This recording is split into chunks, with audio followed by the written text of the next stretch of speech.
প্রিয় দেশবাসী, প্রিয় বিক্ষুব্ধ জনতা, ছাত্রছাত্রী ভাই বোনেরা, আসসালামু আলাইকুম রহমতুল্লাহ। আলহামদুলিল্লাহ, আমরা পুনরায় দেশ স্বাধীন করেছি, কিন্তু অত্যন্ত গুরুত্বপূর্ণ একটা বিষয় আপনাদের সাথে শেয়ার করতেছি। সবাই আশা করি অল্প সময়ের এই ভিডিওটি শুনবেন। আমরা বিজয় উল্লাসে মেতে আছি, আমরা ভুলে যাচ্ছি যে আমাদের পিছনের কথাগুলো, এবং কিছু বিষয় আমরা ভুলে যাচ্ছি।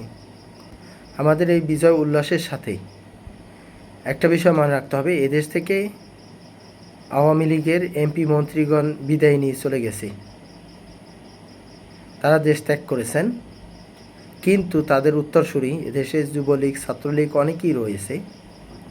অনেকে আমাদের সাথে মিলে গেছে, অনেকে নিরাপদ স্থানে রয়েছে। আমাদের সাথে মিলে একদল এখন অরাজকতা তৈরি করতেছে। তারা দেশে বিভিন্ন জায়গায়, বিভিন্ন সরকারি স্থাপনায়, বিভিন্ন গুরুত্বপূর্ণ জায়গায় ভাঙচুর চালাচ্ছে। পাশাপাশি ভিন্ন ধর্মের মতের অনুসারী মানুষদের ধর্মীয় উপাসনালয়, ঘর বাড়িতেও আগুন দিচ্ছে। এই ক্ষেত্রে আমাদের খুবই সাবধান হতে হবে।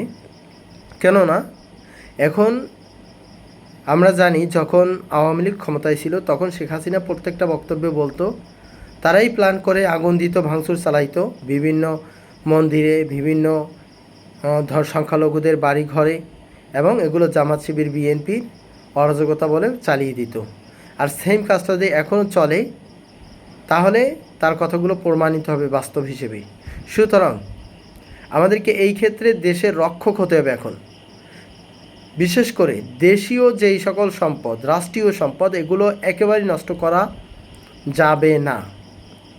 আমরা রাষ্ট্রীয় সম্পদ নষ্ট করার জন্য এখানে আসিনি। আমরা দেশকে আবার পুনরায় বিজয় করেছি ইনশাআল্লাহ 2024 সালে, কিন্তু আমাদের দেশকে রক্ষা করা এখন আমাদের দায়িত্ব। সুতরাং আমরা প্রত্যেকের জায়গা থেকে দায়িত্বশীলের ভূমিকা পালন করব।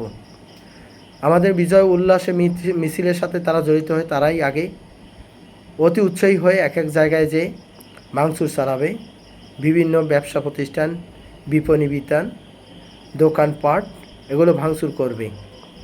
সাথে সাথে উৎসুক জনতা না দেখে আমরাও ভাঙচুর চালাবো।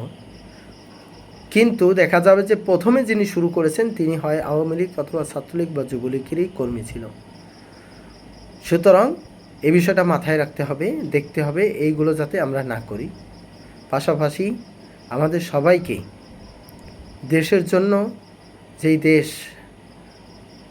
কয়েক হাজার ভাই বোনের রক্তের বিনিময়ে, জীবনের বিনিময়ে আমরা আবার স্বাধীন করেছি, সেই ভাই বোনদের এই আত্মত্যাগ ভুলে গেলে চলবে না। তারা এই দেশকে আবার এভাবে অরাজকতা সৃষ্টি করার জন্য তারা আসলে জীবন দেয়নি। এই দেশটাকে স্বাধীন, সুন্দর একটি সকলের সম্মিলিত সাম্প্রদায়িক সম্প্রীতির দেশ হিসেবে গঠন করার জন্যই জীবন দিয়েছে। আমরা সেই সাম্প্রদায়িক সম্প্রীতির দেশ গঠন করব। আল্লাহ রাব্বুল আলামিন কোরআনের মধ্যে বলে দিয়েছেন, একেবারে ছোট সূরা নাসরের মধ্যে, যে বিজয় উল্লাসে মেতে যেন আল্লাহকে ভুলে না যাই, দিনকে ভুলে না যাই। আমরা যেন আমাদের এই বিজয় উল্লাসে মেতে যেন হত্যাযোগ্য অরাজকতা সৃষ্টি না করি। তাহলে দেখা যাবে যে এখানে অন্য একটি তৃতীয় শক্তি এসে ফায়দা লুটবে। সুতরাং আমরা সকলের জায়গা থেকে অন্যের ধর্মীয় উপাসনালয়, অন্যের বাড়িঘর, রাষ্ট্রীয় সম্পদগুলো রক্ষার জন্য আমরা কাঁধ বেঁধে দাঁড়িয়ে যাই।